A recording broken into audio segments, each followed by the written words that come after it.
Nah ini saudara, bisnis kreatif memang tidak pernah mati. Semakin unik desain atau semakin unik bahan bakunya, produknya semakin diminati dan laku. Ya, latar belakang fashion design yang dimiliki Angelia Florencia dari Kelapa Gading, Jakarta Utara terusik ketika melihat keindahan kertas dinding yang terbuang sia-sia. Ya, kertas dinding atau wallpaper disulap menjadi aneka jenis dompet kreasinya. Tanpa membuka toko, produknya laris manis dengan internet marketing yang dijalaninya. Berikut ini saudara adalah liputan Yudi Wibowo untuk inspirasi Anda pagi ini.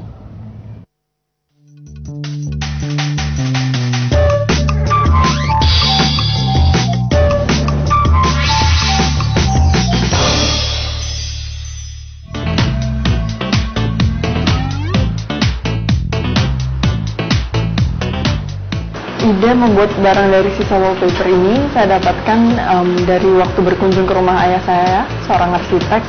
Jadi saya melihat banyak sekali sampel wallpaper yang beragam, cantik-cantik, tapi biasanya mereka hanya sebatas menempel di dinding rumah. Karena memang saya juga suka kerajinan, saya pikir kenapa tidak manfaatkan bahan-bahan ini. Bercermin dari kebutuhan saya sebagai wanita, biasanya menyukai barang-barang yang indah dan fungsional. Jadi dari situ saya mengembangkan produk-produk paper please dari dompet, kemudian merambah ke tas pesta.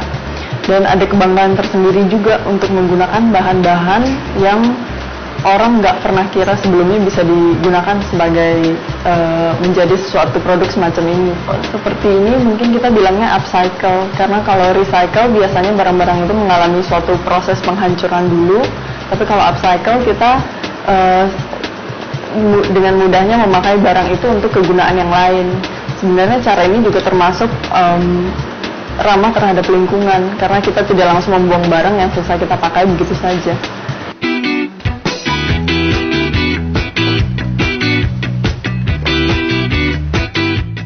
Proses pertama dan yang paling penting adalah desain. Desain kita kembangkan dari produk yang sudah ada, tapi kemudian dimodifikasi. Jadi bisa aja dari awalnya sampul buku, kemudian dimodifikasi menjadi dompet dengan penambahan kantong-kantong dan tempat kartu.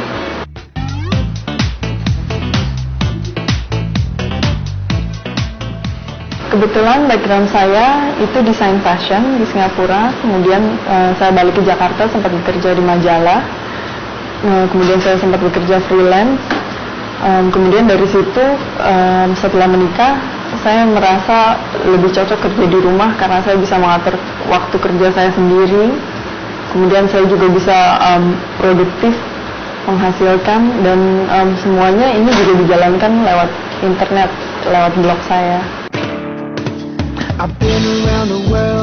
Potongan-potongan disusun, kemudian dijahit dengan mesin. Kemudian untuk menambah karakteristik barang, kami menambahkan jahitan tangan di sepanjang sisi produk-produk paper please.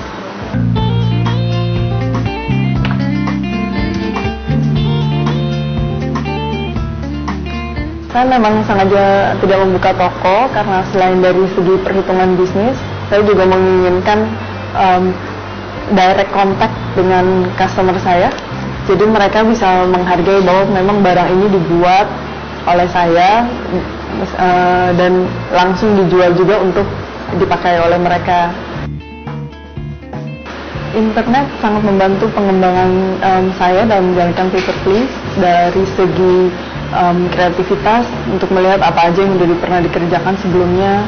Saya juga belajar sisi bisnis seperti marketing, cara pemasaran, pricing, cara menentukan harga, branding, untuk membangun sebuah brand itu bagaimana. Soalnya jenis bisnis ini masih sangat jarang, jadi harus rajin-rajin baca untuk nambah pengetahuan juga.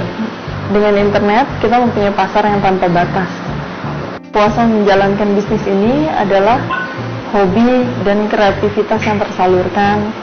Saya juga bisa bekerja di rumah dan mengatur waktu sendiri, sedangkan yang paling penting juga mempunyai penghasilan. Ya, jadi semuanya ini ada wallpaper ya. Sisa sampel wallpaper. Sisa sampai wallpaper. Jadi berbeda lagi ya cara melihat wallpaper itu ya. Oh bener banget. Saya jadi bawaannya mau dibikin dompet karena seperti ke toko kain begitu banyak yang barang yang kita bisa buat.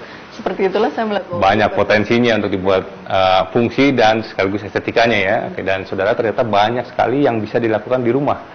Melihat potensi yang ada di rumah seperti sisa wallpaper ini menjadi suatu bentuk keindahan dan sekaligus fungsi dan menjadikan suatu bisnis. Dan yang lebih penting lagi adalah menyalurkan hobi ya. Satu lagi inovasi usaha telah kita simak. Nantikan rahasia usaha berikutnya setiap hari Senin hanya di Liputan 6 pagi.